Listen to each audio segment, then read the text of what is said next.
250,000 soldiers. That was the army Darius III brought to the plain of Gaugamela in modern-day Iraq in the year 331 before the Common Era. Against him stood Alexander of Macedon with 47,000 men. On open ground, the Persians themselves had chosen and leveled for their chariots. On paper, it was not a battle. It was an execution waiting to happen. But here is what almost nobody talks about when they tell this story. The bigger the army on that field, the less any single person actually controlled it. For centuries, historians and generals alike repeated the same assumption. More soldiers meant more force, and more force meant victory. That assumption was built on a simple flaw in reasoning. It treated an army like a single weight on a scale, instead of what it actually was, a chain of human beings trying to hear, understand, and obey an order fast enough for it to still matter. The real number that decided most of these battles was never the count of soldiers. It was the number of seconds it took for a command to travel from a general's mouth to a soldier's hands. At Gaugamela, Darius commanded from the center of his line, surrounded by his best infantry, his scythed chariots positioned ahead of him like a promise of certain victory. Alexander did something almost suicidal by comparison. He rode near the front edge of his own cavalry, close enough to see the gap opening in the Persian left flank with his own eyes, and close enough to react to it in the same breath he noticed it. That gap was small. It should not have mattered against 250,000 men. But Alexander drove his companion cavalry straight through it, angled toward Darius's own position, and the Persian king did something his massive army could not survive. He turned his chariot and fled the field. 250,000 men did not lose that battle. One man's momentary decision did, and it rippled outward through a command structure too large and too slow to correct itself in time. Alexander's smaller force could pivot in minutes.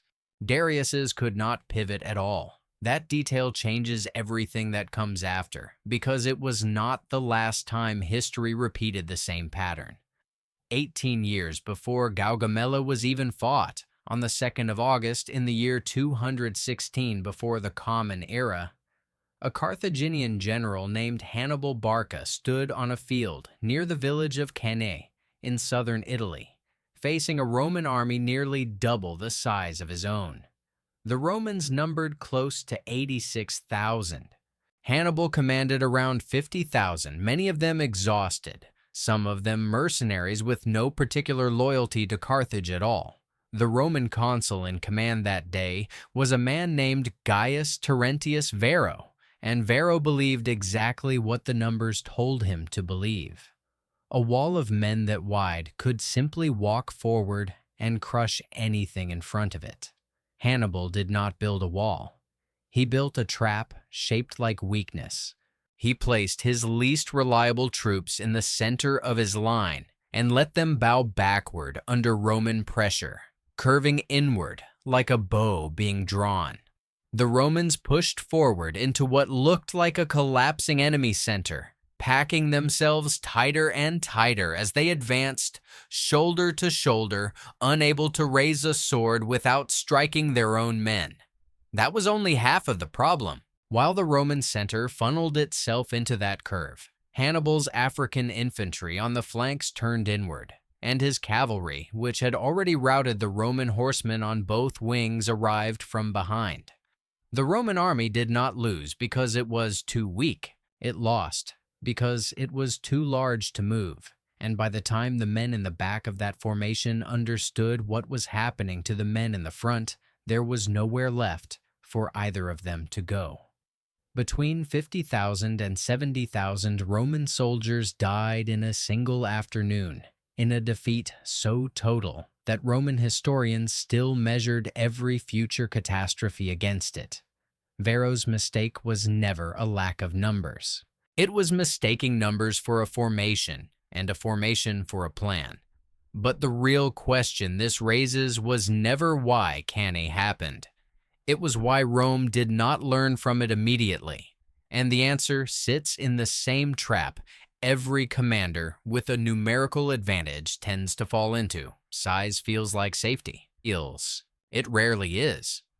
16 centuries later, on the 25th of October in the year 1415, an English army under King Henry V found itself trapped near a small French castle named Agincourt, outnumbered by a French force some historians place at 3 times his own size, possibly more. Henry's men were sick, hungry, and marching through rain-soaked farmland toward what looked like a slaughter. The ground beneath them had turned into deep, clinging mud after days of autumn rain, and the French knights, wrapped in heavy plate armor and eager to prove themselves against a smaller, weaker enemy, chose to charge directly across it. Henry's forces were built almost entirely around longbowmen, common soldiers armed with weapons that took a lifetime of practice to draw properly, standing behind a narrow field, flanked by 2 dense forests that funneled the French advance into a corridor barely wide enough for a fraction of their numbers to fight at once. The mud swallowed horses to their knees. Armored knights who fell could not stand back up without help, and the corridor of trees meant that only the first few ranks of the French army could ever reach the English line, while thousands behind them pushed forward, unable to see, unable to stop, crushing their own front ranks into the mud beneath their own advance. Henry's arrows fell in the thousands per minute, and the French army's own size became the weapon that killed them. A smaller force, positioned correctly on the right ground, at the right width, made the larger army's numbers irrelevant, then made them fatal. That decision to charge made sense to the French commanders that morning, until it didn't.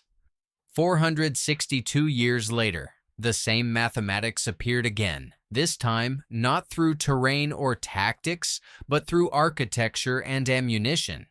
On the 22nd and 23rd of January in the year 1879, a small British garrison at a mission station called Rorke's Drift, in what is now South Africa, faced an approaching Zulu force estimated between 3,000 and 4,000 warriors.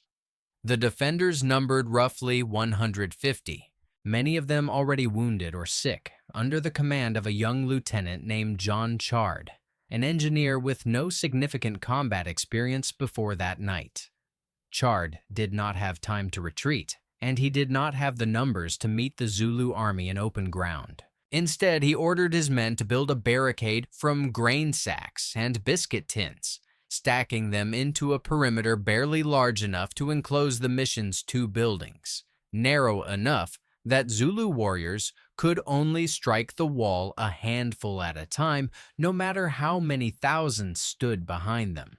The fighting lasted through the night, lit by the burning thatch of one of the mission's own buildings, the air thick with smoke and the sound of Martini Henry rifles firing in close, coordinated volleys from men who had nowhere left to retreat to, and no choice but to reload faster than the men beside them.